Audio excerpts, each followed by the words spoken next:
तो दोस्तों, अगर आपने अब तक चैनल को सब्सक्राइब नहीं किया है तो उसको सब्सक्राइब करें और बेल आइकन दबाना मत भूलिए ताकि आपको फ्यूचर नोटिफिकेशन मिलते रहें। हेलो फ्रेंड्स, अब इस चैप्टर के हम इम्पोर्टेंट सेगमेंट में आ गए हैं।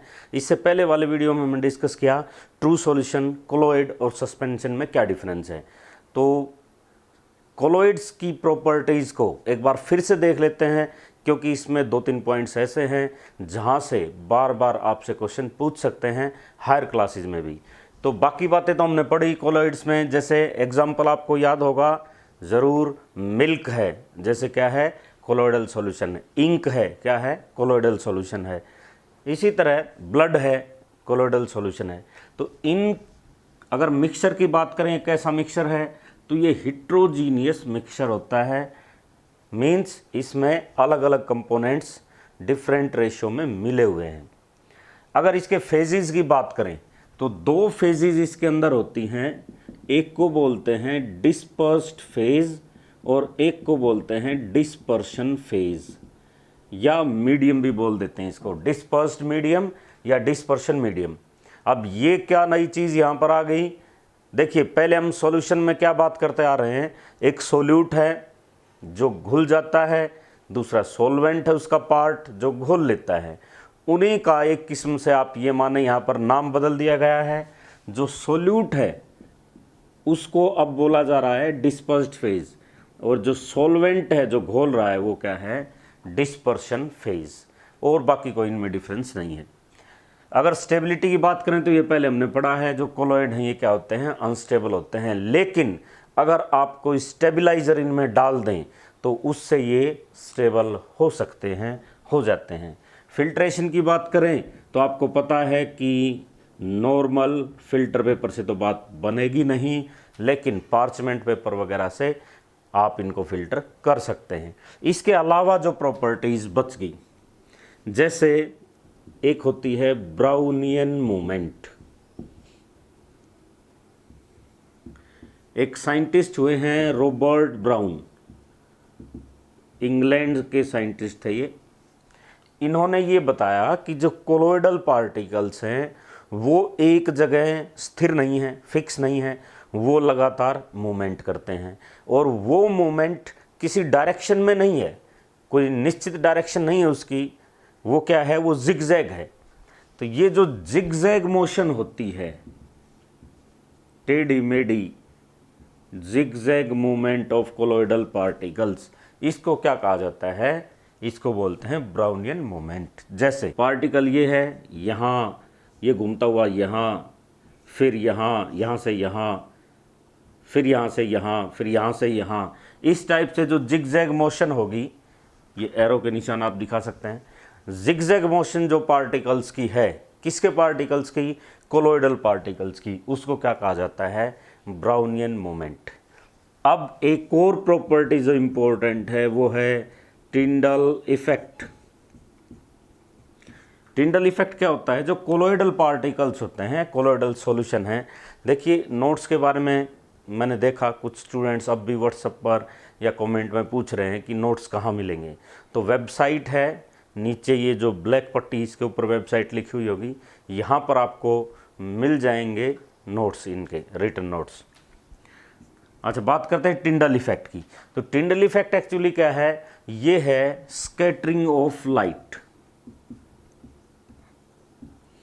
मीन्स कोलोइडल पार्टिकल्स की या कोलोइडल सॉल्यूशन जो आपने ले रखा है, उनकी ये विशेषता है कि अगर वहाँ से लाइट आप गुजार दें तो उनके अंदर जो पार्टिकल्स हैं वो लाइट को क्या करते हैं, स्कैटर करते हैं, उसको बिखेर देते हैं, स्कैटर करते हैं। और इसका नतीजा ये निकलता है कि जब वो स्कैटर करते हैं तो लाइट का जो रास्ता है जहाँ से वो जा रही है, वो रास्ता विजिबल हो जाता है, हमें दिखाई देने लग जाता है। ये चीज़ें बड़ी कॉमन हैं जो आपने देखी होंगी घरों में। मान लिया आप किसी डार्क रूम में बैठे हैं और बाहर सनलाइट है, और कहीं रूम में अगर कोई छेद रह जाए, कोई होल हो, तो वहाँ से अगर लाइट अंदर आए तो आपको उसका रास्ता बिल्कुल एग्जैक्ट दिखाई देता है, जिसमें आपको डस्ट पार्टिकल्स डांस करते हुए भी दिखाई देते होंगे। तो वो जो रास्ता उसका विजिबल हो रहा है वो क्या है, टिंडल इफेक्ट है।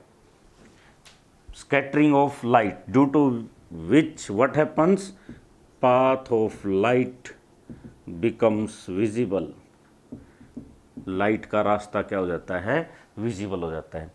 ट्रू सॉल्यूशन ये काम नहीं कर पाएंगे। आपने क्या किया, मान लिया ये कोई वेसल है आपके पास और इसमें आपने ट्रू सॉल्यूशन भर लिया, कोलोइडल नहीं है, और यहाँ से बीम ऑफ लाइट, ये बीम ऑफ लाइट आपने क्या की, यहाँ से पास करने की कोशिश की, तो इसके अंदर कोई भी इफेक्ट नहीं आने वाला है, इसके बाद फिर ये वैसी रहेगी।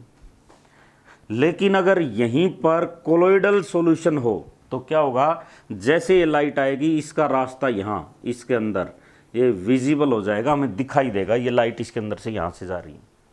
इसको क्या बोलते हैं, ये है टिंडल इफेक्ट। इसके बाद एक और पढ़ लेते हैं, चलो,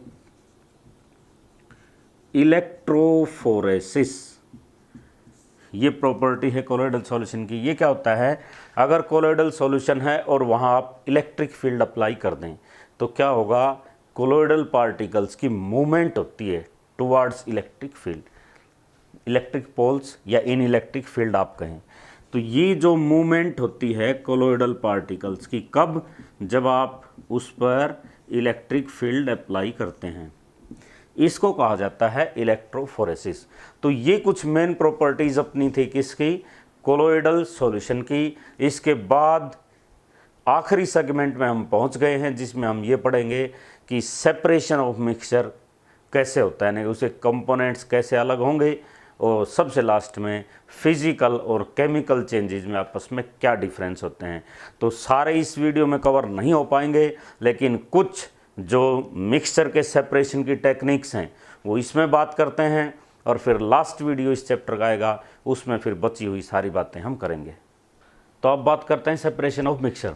देखिए, मिक्सचर हमने दो टाइप के पढ़े, एक है होमोजीनियस और दूसरा है हिट्रोजीनियस। अगर हिट्रोजीनियस मिक्सचर आपके पास है तो फिजिकल मेथड से भी आप उनके कंपोनेंट्स को अलग कर सकते हैं। जैसे कौन से मेथड हैं से, जैसे हैंड पिकिंग, हाथ से उठा उठा के आप अलग कर सकते हो। दूसरा जैसे कि फिल्ट्रेशन है, इससे अलग कर सकते हो।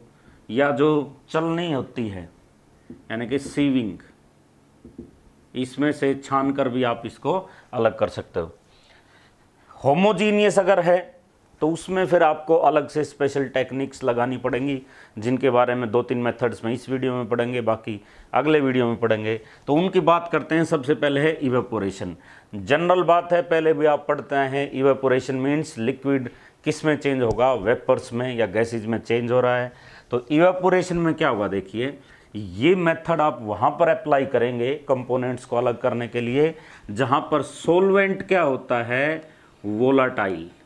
सोलवेंट क्या है, वोलाटाइल। वोलाटाइल मीन्स वाष्पशील, जो वाष्प यानी कि वेपर्स में बदल सके, तो उसको बोलते हैं वोलाटाइल। तो सोलवेंट वोलाटाइल होना चाहिए और सोल्यूट क्या होना चाहिए, नॉन वोलाटाइल।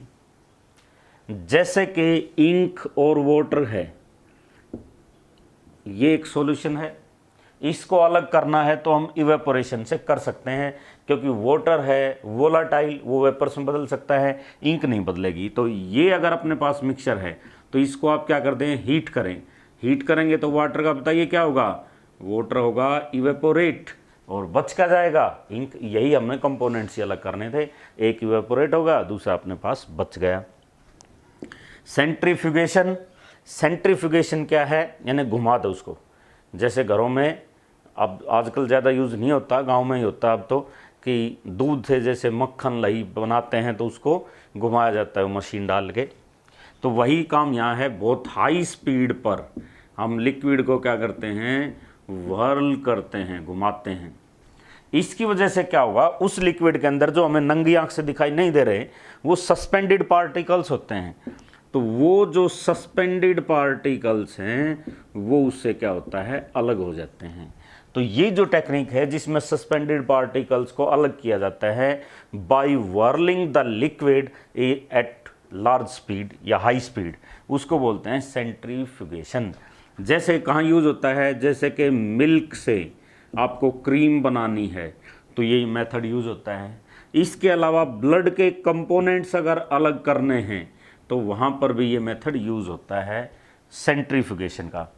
ये आगे जाके फिजिक्स में भी आपके पास आता रहेगा, centripetal force, centrifugal force. Physics में आप पढ़ेंगे कि जब रोड पे मोड़ आ गया, आप साइकिल पे जा रहे हैं तो आप थोड़ा सा झुक जाते हैं, किस लिए? क्योंकि जो अंदर की तरफ लग रहा है वो सेंट्रीपिटल है, बाहर की तरफ फोर्स वो क्या है, सेंट्रीफ्यूगल है। इन दोनों को बैलेंस करने के लिए आप झुकते हैं, वरना साइकिल से आप गिर जाएंगे। खैर, हम केमिस्ट्री पढ़ रहे हैं तो यही बात करेंगे कि ब्लड के कंपोनेंट्स को भी अलग किया जा सकता है। किस मेथड से? सेंट्रीफ्यूगेशन के मेथड से। सब्लिमेशन आप पढ़ चुके हैं, क्या मेथड है? सॉलिड से डायरेक्ट वेपर्स बनते हैं या वेपर्स से डायरेक्ट सॉलिड बनता है। तो अगर आपके पास सॉलिड का ऐसा मिक्सचर है, सॉलिड है दोनों, और ऐसा मिक्सचर है जिनमें एक component, one of the components is Sublime, एक कंपोनेंट अगर सबलाइम है तो वहां पर सब्लिमेशन का मेथड आप यूज करेंगे। जैसे अमोनियम क्लोराइड NH4Cl, ये सबलाइम सब्सटेंस है, इसका कॉमन साल्ट के साथ अगर मिक्सचर आपके पास है तो mixture of NH4Cl ammonium chloride and common salt, इसको अगर अलग करना है तो हम सब्लिमेशन से यूज कर सकते हैं। जैसे आप सबलाइम करने की कोशिश करेंगे, गर्म करेंगे, जो NH4Cl है अमोनियम क्लोराइड, ये वेपर्स के रूप में उड़कर चला जाएगा और दूसरा कंपोनेंट आपके पास रह जाएगा। और दोस्तों, इस वीडियो को ज़्यादा से ज़्यादा शेयर, लाइक, सब्सक्राइब करें और कमेंट्स करें और दोस्तों तक पहुंचाते रहें। अगले वीडियोस में हम पढ़ेंगे इसके बचे हुए मेथड्स और फिजिकल और केमिकल चेंजेस के बारे में।